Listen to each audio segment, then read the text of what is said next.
What's up, gearheads? Welcome back to Mechanic Cam, where we make car knowledge fun and slightly ridiculous. Today, we're diving deep into the most insane automotive revolution story you've never heard in full. We're talking about 5 absolute madmen who basically invented the modern car industry. And trust me, these guys were wild. Here is a quick sneak peek of what we are getting ourselves into. But first, if you're new here, I'm the guy who explains car stuff in the weirdest way possible. Hit that subscribe button because we're about to spend the next 30 minutes together, and I promise you'll learn something that'll make you sound smart at parties.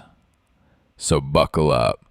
We're going from horse-drawn carriages to modern supercars, and the journey is absolutely bonkers. Chapter 1. Carl Benz, the original car maniac. Let's start with the granddaddy of them all, Carl Benz.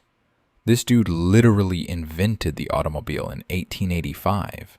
But here's the kicker. He was so obsessed with his invention that his wife had to steal his car just to prove it worked. Here's what it looked like. Picture this. It's 1888 and Carl's sitting in his workshop, tinkering with his 3-wheeled contraption. His wife Bertha is like, "Carl, this thing better work because I'm about to take the kids on a 66-mile road trip without telling you." She literally became the first person to drive long distance. Had to buy fuel at pharmacies because gas stations didn't exist. And when the car broke down, she fixed it with a hairpin and a garter belt. I'm not making this up. Technical deep dive. Single cylinder, 4-stroke engine. 0.75 horsepower. Yes, less than your lawnmower. Top speed, 10 miles per hour. You could literally outrun this car. No steering wheel. It had a tiller like a boat. The crazy part? This simple machine had all the basic components of modern cars. Internal combustion engine, differential, spark plugs, carburetor, clutch, and gear shift. Benz basically created the template that we still use today. Here's where it gets interesting. Benz was so conservative that he almost missed the entire automotive revolution he started. Chapter 2. Henry Ford, the assembly line genius. Now let's talk about Henry Ford, the guy who didn't invent the car, but made it so cheap that regular people could actually buy one. This farmer's son from Michigan had an idea so revolutionary that it changed literally everything. Before Ford, cars were luxury items built by hand. It took 12 hours to build one car. Ford was like, "Nah, we're gonna build one every 93 minutes.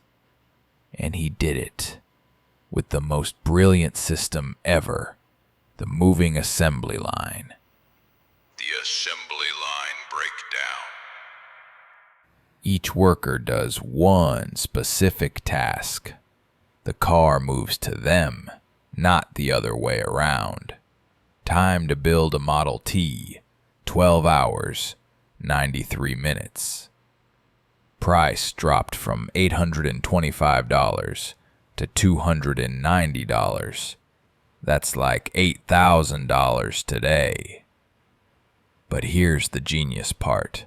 Ford paid his workers $5 a day when the average was $2.34. Why?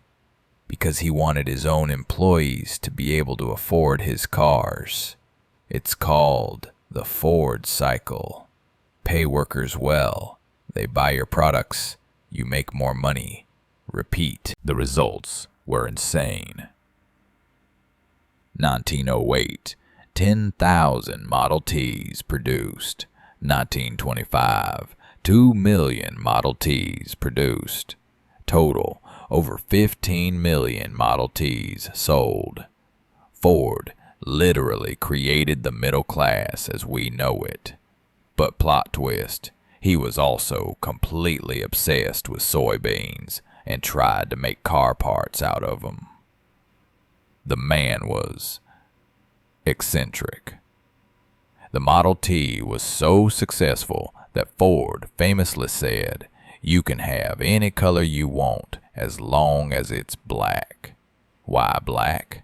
Because black paint dried the fastest on the assembly line. Chapter 3. Louis Chevrolet, the racing legend. Here's where things get spicy. Meet Louis Chevrolet, a Swiss race car driver who was so good at going fast that he accidentally created one of America's biggest car companies. And then he lost it all. Louis wasn't just a driver, he was a mechanical genius. This guy could feel what was wrong with an engine just by listening to it. He came to America in 1900 and started dominating racing circuits. The Chevrolet story. In 1911, Louis teamed up with Billy Durant, who had just been kicked out of General Motors. Yeah, that General Motors. To create the Chevrolet Motor Company. Their plan?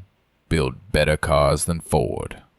The first Chevrolet was the Series C Classic 6, a luxury car that cost $2,150 when a Model T cost $490. People thought they were crazy, but Louis knew something Ford didn't. Americans wanted style, not just transportation.